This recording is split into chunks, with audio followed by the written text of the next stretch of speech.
Imaginez un instant que vous êtes pris dans une situation de tension.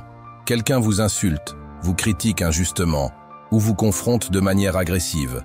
Votre premier instinct, réagir immédiatement, peut-être en criant, en vous défendant ou même en attaquant à votre tour. Mais est-ce réellement la meilleure option? Les plus grands penseurs de l'Antiquité nous enseignent une leçon essentielle: ne pas être esclave de nos émotions. Face aux défis de la vie, il existe une distinction fondamentale entre réagir et répondre. L'un est impulsif, souvent accompagné de regrets, tandis que l'autre est réfléchi, contrôlé et puissant. Prenons l'exemple de l'empereur Marc Aurèle. En tant que dirigeant du plus grand empire de son époque, il faisait face à des attaques, des trahisons et des pressions constantes. Pourtant, il ne laissait jamais ses émotions dicter ses actions. Au contraire, il prenait le temps d'observer, d'analyser, puis de répondre avec sagesse. Il écrivait dans ses Pensées pour moi-même que nous avons toujours le choix de notre réaction. Ce choix détermine non seulement notre tranquillité intérieure, mais aussi la qualité de nos interactions avec les autres. Quand une situation nous affecte, la première étape consiste à créer un espace entre l'événement et notre réaction. Cet espace, aussi court soit-il, nous permet de prendre du recul et de ne pas être dominé par nos émotions. Comme le disait Viktor Frankl, entre le stimulus et la réponse, il y a un espace. Dans cet espace se trouve notre pouvoir de choisir notre réponse. Imaginez que vous recevez un message agressif.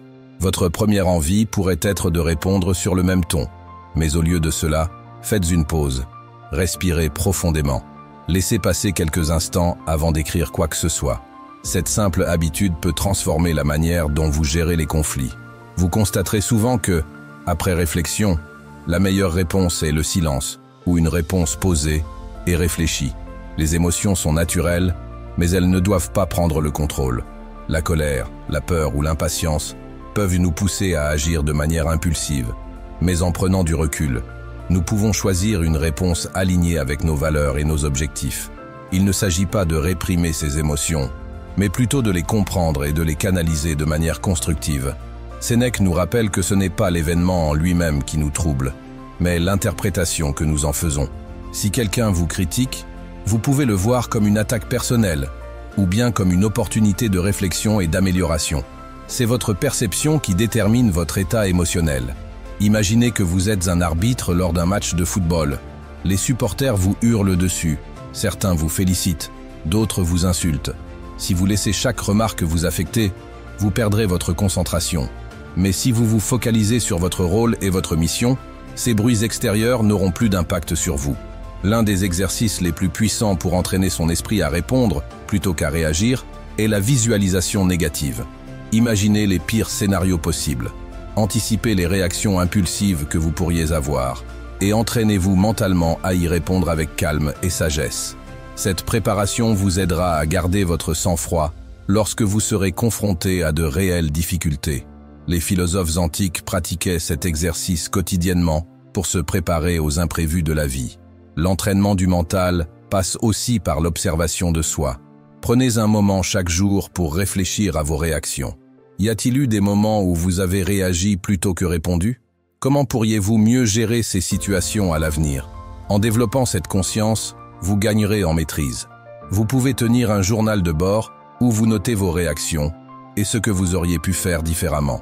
Cette auto-analyse est un outil puissant pour progresser. Un autre outil puissant est la maîtrise du langage. Les mots que nous choisissons influencent nos pensées et nos émotions.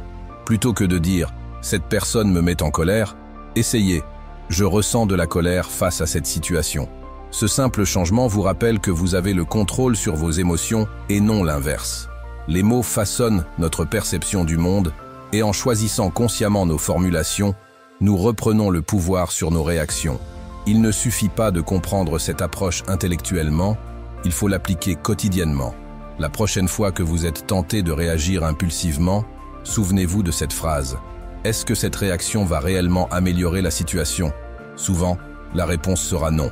À la place, choisissez de répondre avec calme et réflexion. Et si vous souhaitez réellement maîtriser cette approche, entraînez-vous chaque jour.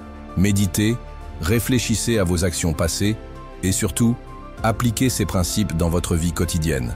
L'excellence mentale ne vient pas en un jour. mais par la répétition constante de choix sages.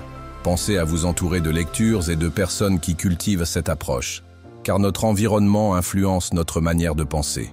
Alors, la prochaine fois que vous serez face à une situation stressante, ne réagissez pas, respirez, prenez du recul et répondez avec sagesse. C'est ainsi que l'on forge un esprit puissant et serein. Si ce genre de réflexion vous parle et que vous souhaitez approfondir ces principes, n'hésitez pas à vous abonner. Ensemble, nous apprendrons à devenir maîtres de nos émotions et à affronter la vie avec une force intérieure inébranlable.